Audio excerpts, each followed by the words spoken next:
amigos, amigas, chicos, chicas! Kumusta ang lahat? Tayo ay gagawa ng creamy maha blanca. Bakit sinabi ko kanina carbonara? So, ang kailangan lang natin is itong, ilan ito? Yan, 400 ml. Aroy di, baka naman. Feeling sikat. At isang kondensada. Hi Angel, baka naman. Yan. So, dalawang evaporada. Yan. Isa nito ay 410 ml.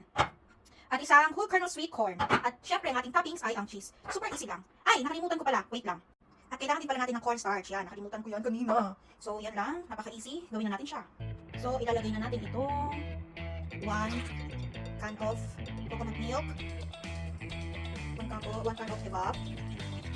Okay. At isang 1 can of whole kernel. Kasama natin yung sabaw para pangdagdag lasa din yan. At ang ating kondensada.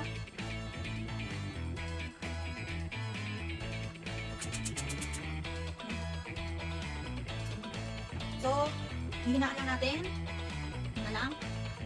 Ayan. Ikot lang. Ikot hanggang sa mag-boil na siya. Ay! Ay, hindi pala na-open. Ito guys, nakalimutan ko cornstarch yan. Tapos nalaw ng iba. Ayan. Isaw-isaw lang natin.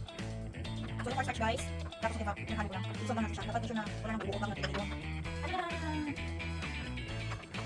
So, ilalagay na natin ang cornstarch. Ay, araw.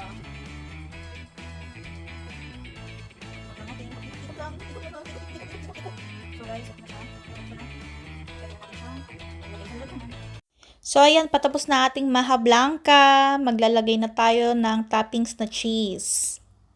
So, ang cornstarch pala is depende kung gaano gusto nyo kalambot or katigas ang maha blanca. Ako kasi gusto ko medyo malambot pa. So, yan.